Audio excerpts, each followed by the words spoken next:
big welcome, Misha Safran, to the Empathy Edge podcast. This has been a while in the making, and I'm so glad we were able to connect and have your wonderful, beautiful soul on the podcast today. Thank you. I am delighted, and I'm sometimes you have to marinate things for them to be really, really good. So here we are to E- finally together. Exactly. And I should tell folks, we know each other through a wonderful group of empathy practitioners, I guess you can call us, empathy activists, empathy advocates, called the Empathy Super Friends. And we're a collection of people that speak and teach and write about empathy from various perspectives. So we heard a little bit about you in the intro and the bio, but tell us about your particular work and how you got into this work. What's your story? Thank you for asking. It is interesting to be able to share how I got into this because I want to make it very clear to people that I'm not a victim. I'm a volunteer in my life, and I'm very resilient, and it's a lot of forced resilience.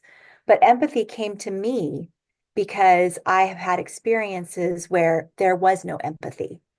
In the medical system, I had to advocate for myself over and over and over again that while you are the physician and you have a degree, I am Misha and I know my body. Amen. When I got pulled over by a law enforcement officer because of a sign that was only there 1 week that wanted to force a ticket down my throat, there was no empathy that, I've been driving this road for 25 years. When I was in the car accident and the doctors were saying, you should be better by now. I'm like, but I'm not. So I found that, and also as an educator, really wanting to support my families and trying not to give referrals to my students, only to find out that when I did, a student got expelled because it was his last chance. Mm. So I've come through empathy in a lot of different ways and reasons, but Hmm. mostly because I do believe we need more of it in the world. I love that. I love that. And I do want to quickly mention to people that not only are you a speaker and a coach and a thought leader, but you're also a singer and songwriter. And I know that you help express empathy and foster empathy and inclusion through your songwriting. Yeah. So, just like a little bit of a tangent, how does that marry with your work on teaching and training on empathy? Yeah, thank you. So actually, I got really excited. I got goosebumps when you started talking about that because I didn't think we were going to talk about that. I have a release party coming for my very first professionally produced song. It's called Are You Willing? And what I've done actually in the last month or two, I've actually been doing presentations with my music. I've been giving my talks and I've been incorporating my music. Most of my music is written to soothe my own soul. And what I've noticed is that it's actually supported a lot of other people going through whatever they are. So I've written songs around depression, around people I know with addiction. I've written songs around social justice, and it's a beautiful combination. It's a wonderful Yeah. marriage of who I am as a person and my own healing, and what I get to give to others and supporting them on their journey. I love that. I love that. And how did the center come to be? The Center for Empathy and Emotional Intelligence. Is that just Great something that you story. created as a container for the work that you're doing? No, well, let's see. Okay, I'll give a very quick little story about it. So I was working for a company as an independent contractor, and I wasn't super happy. And I was talking with some of my teammates, my colleagues, and I said, I don't think I'm going to stay. I don't know what to do. And one of my friends said, well, Misha, you are like, your superpower is empathy and emotional intelligence. When you come into a room, that's what shines. So I went home and I played with the wording and the language, and there it was, the Center for Empathy and Emotional Intelligence. And so and my dad had the Center for Parent Involvement. So there's this feeling of it's a center, right? I have to Yeah, have a center around me. And not that I'm the center, but it's the center. right. The other component of that is that I really do want it to be bigger than me. Hmm. And so I figured, when you build it, they will come, Yeah. or build it, they'll have a place to go. So Yes. my hope is that I will continue to create, navigate, meet, cultivate people who want to Hmm. enlarge. What's the word? I'm thinking in French. Enlarge. Yeah. Enlarge, thank Expand. you. Yeah. Expand Yes. for greater access because empathy is not, we've had this conversation in the empathy activists. Some people think empathy is innate, some people don't, and I personally feel like not everybody has the capacity right away to exercise empathy. I Hmm. do believe for some people, especially in neurodivergent communities, sometimes that empathy needs to be trained, needs to be really taught.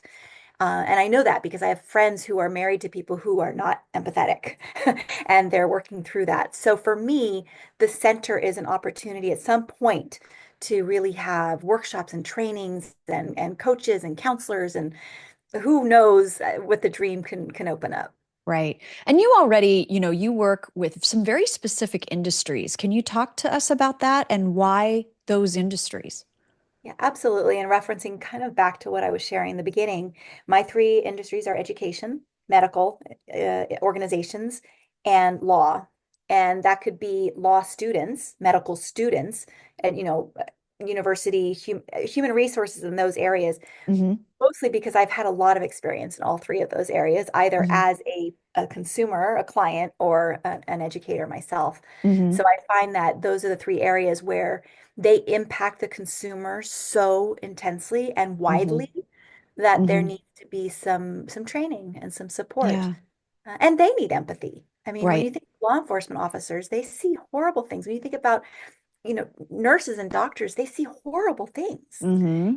Educators. We've had classrooms of kids whose parents are half the parent is in one parent is in jail, and some parents, they don't have jobs, they're not eating breakfast in the mornings.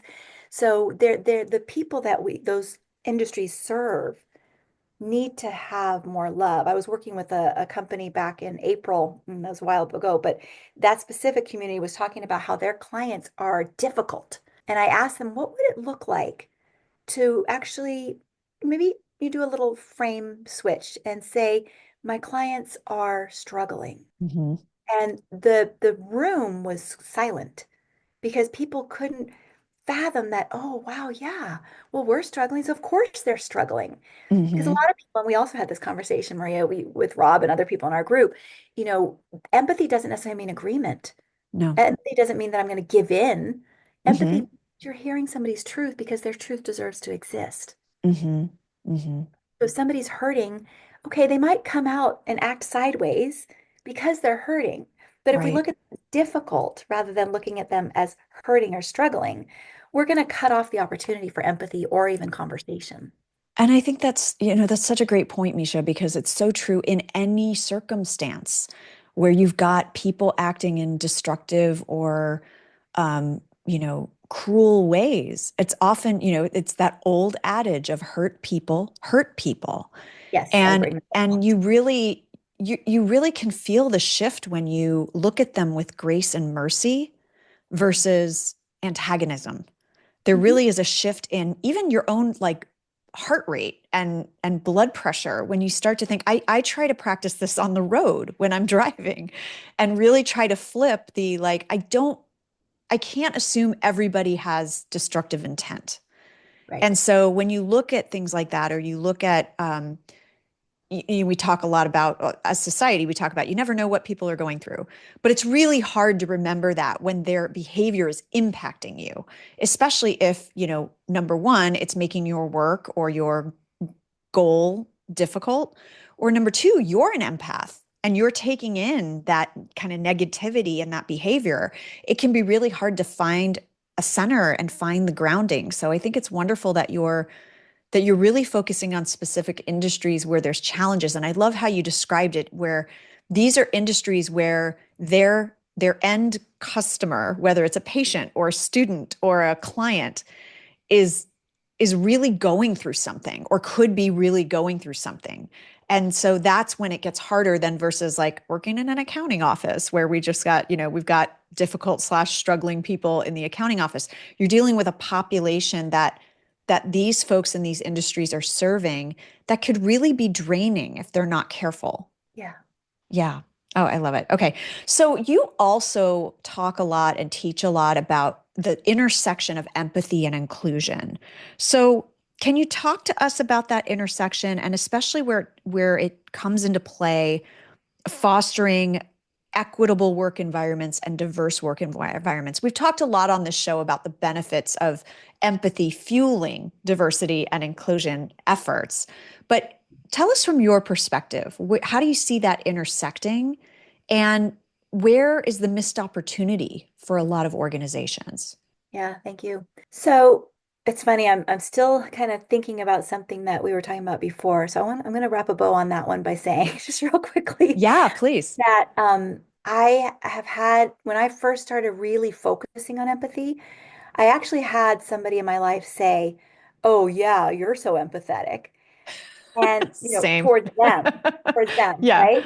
And I had to remind them and myself that, and I said this a little bit earlier, and this leads into the question you just asked me, is that my empathy is love, care, and concern, but not necessarily agreement. Hmm.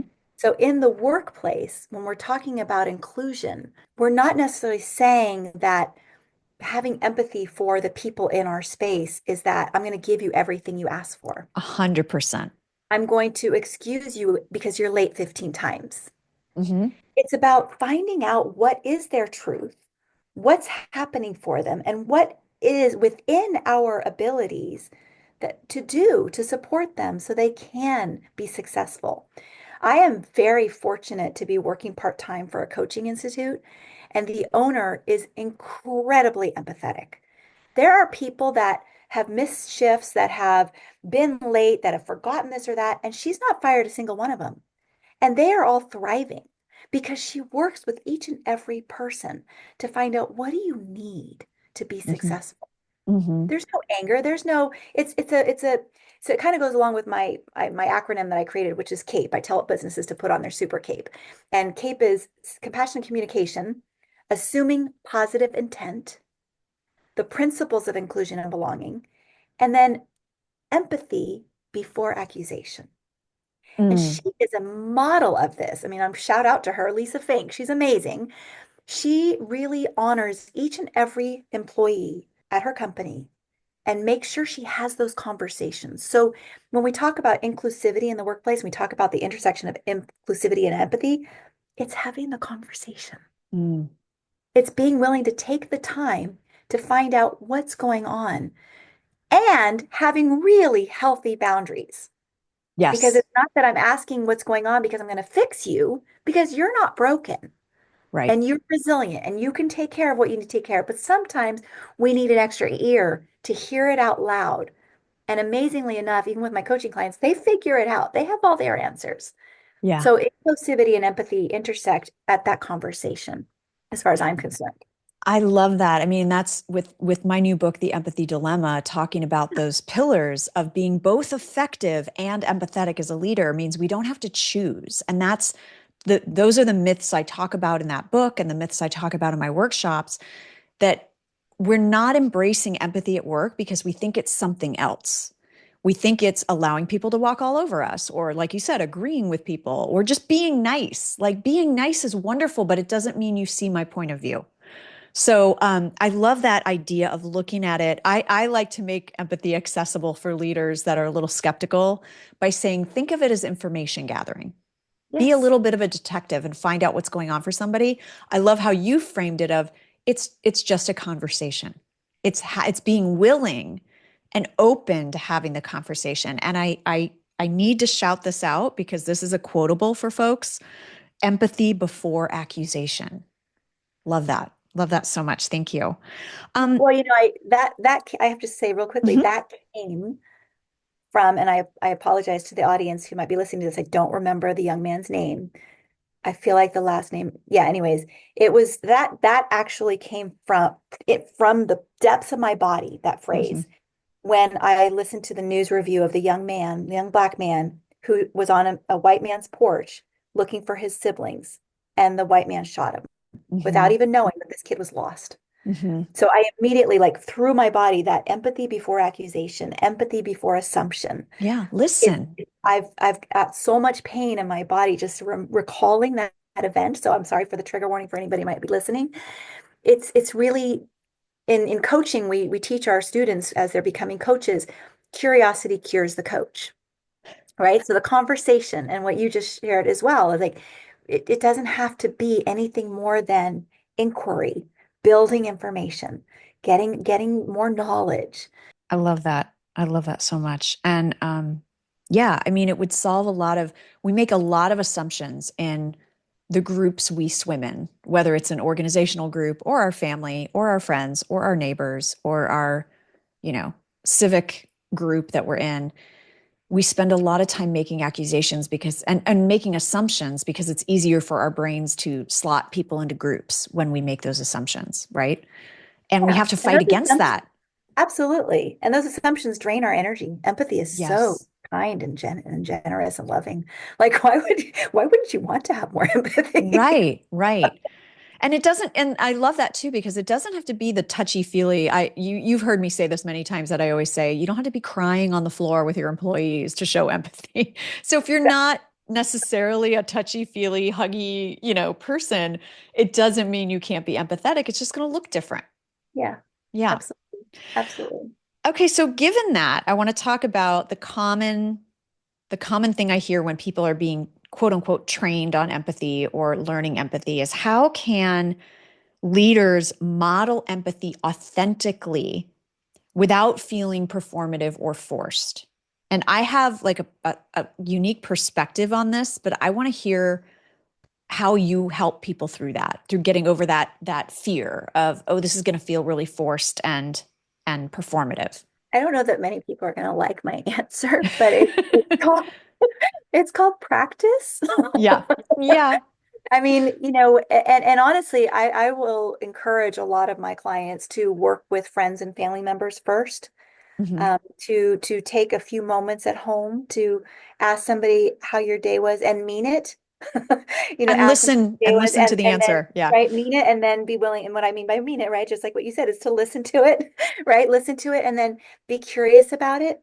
And so it really is almost like coaching where we ask open-ended questions. Hmm. How was your day? Okay, maybe I tell you, well, it was a little hard. And I could say something sincere like, you seem like you're tired and I can hear that it was a hard day.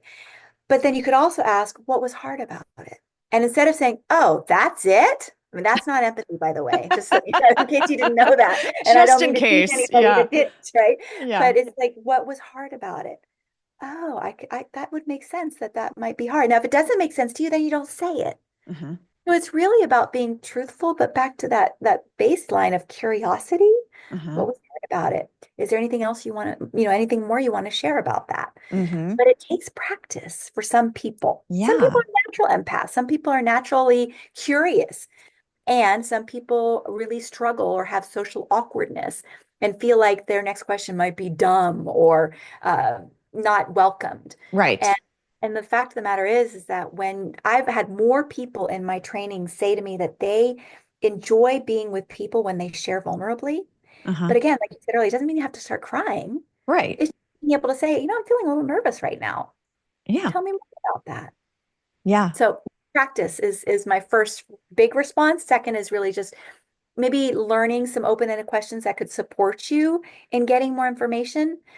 And then in the coaching world, I always tell my clients who are getting their credentials, ask questions for the person in front of you to grow, not for you to know. Ooh. It's a different level of curiosity. Uh-huh. It's kind of like, what could I ask that supports you in growing? And this is really effective in the workplace because Hmm. you maybe are somebody who is a direct manager and you are really good at micromanaging and you never delegate anything because you have to have it just right and you're controlling the situation. But actually building trust and empathy with your clients is, or your coworkers and your direct reports is to really ask them, what do you think should be done in this situation? Hmm. How would you go about doing that? What would potentially be an obstacle for you?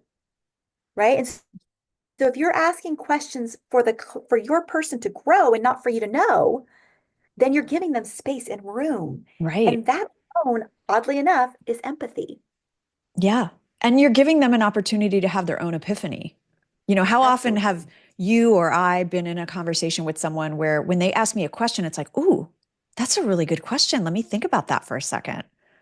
That's Yes. that's where the learning is. That's where people can get in deeper touch with what they're thinking. And I love your answer because that's the answer I give about you have to practice it, and it might feel icky at first. It might feel uncomfortable, but it Oh, doesn't mean good. it's So not glad we're worth it. aligned. Yeah, it's about Not that I muscle didn't know that. memory. One thing I will say that's kind of funny is, I do tell leaders now, look, if you've never been interested in your people before. And just one day you start going, you know, Misha, tell me about your weekend. Tell me about people might be on the defensive. You need to be prepared for that, that they're going They to might think wonder that you what's want going on. from them. Yeah. Yeah. Right. But you can also be transparent with your team. And this is where you can be vulnerable is, hey, starting today, or starting this year, maybe my goal this year was to improve my leadership style. You don't necessarily have to tell someone you're working on your empathy. You can just tell your team, hey, um, I'm working on my leadership style and working on being a better communicator, if that feels comfortable for you. And so, I'm going to be trying some different things. I just want you to be prepared that I might ask different questions or engage with you in a different way. Nothing to be alarmed about. Because that, And yeah, go ahead. yeah, I was going to say, and that also models for them that self-improvement is a constant goal. So what that leads me to want to call out is having empathy for yourself, Yes. right? So as a leader, if you mess up one day while you're on this new trajectory of adding empathy into your leadership, Uh-huh. hey, to say, you know what, Maria, I did that wrong. I Yeah. really feel like I might have stepped on a toe or said something that didn't work. Can I try that again? Hmm. And really having grace and for yourself and empathy for yourself so that Yeah. you can keep trying and not give up Yeah. because it's not going to be in order for it really to work, you have to be willing to have it messy at first, Yeah. right? Yeah. Like you said, the ick. I mean, you've got to be willing to be messy Yeah. and but vulnerably, transparently messy. Yes. Right? So Yes. people know what to expect and that this is, oh, yeah, okay, sure, let's try Right. again. And being willing then to give empathy and grace to others. Yeah. Maybe somebody else messes up. Yeah. Maybe somebody else didn't do something quite so that each person knows that they can make a mistake and survive it. Yeah. That they can, have a faux pas and have a conversation about it so that it can change for the future, but that they not all of a sudden a bad human being. Even a bad apple has a lot of good parts still to it. Hmm. So why do people throw out a whole apple when it's just a tiny part that's bad? Hmm. Hmm. I love that. And I also just want to yes and that because there's also the perception that if I admit I made a mistake or I admit I did something wrong, that's going to weaken me. But you can do it in a way that you have confidence and you own your mistake. So look at the difference between, someone sort of begging for forgiveness versus, wow, I didn't do that very well. I'm really sorry about that, Misha. Let me try this again. That's a much more confident way to admit your vulnerability. And like you said, I love what you said because it's about giving other people permission to do that too.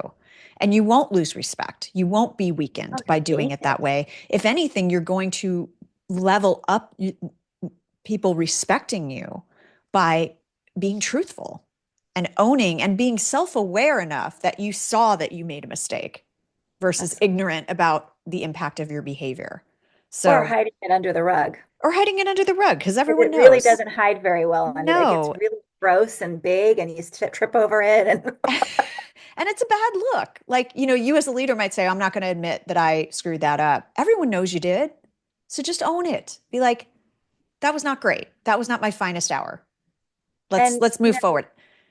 that's another element of empathy is really being willing to, like you said, admit those mistakes. When I Hmm. was working with another company and we were doing trainings, one of the examples we would bring into the workplace was the challenger. The person who was working on I think they were called the O-rings for the shuttle, Hmm. knew Oh, the that something Space was Shuttle wrong. Challenger. Yeah, space shuttle. Yes. Hmm. Knew that something was wrong and tried to tell people this shouldn't take off, this shouldn't take off. But the president or whoever it was at the time, excuse me, said, no, we have to. It's got to take off. And it exploded. Hmm. He was being vulnerable. He was sharing, there's a mistake here, there's a problem. Hmm. And so we want to create environments in the workplace where people can say, stop, this is it, this is a problem. This Yeah. is an issue. Not wait until something goes wrong to fix it. If Yeah. somebody is willing to come and say, I'm a little concerned, we need to have the open space and empathy to allow for vulnerable, honest Well, I mean, information. that's fundamentally the things that have happened at Boeing. Yes. and how it's impacting their bottom line. It is Yeah. impacting that organization to not be willing to take a step back and admit mistakes and do things over and do them the right way. So we're seeing that play out in real time of the very, very real consequences, not only on your people, but on your industry and on your sustainability as a business.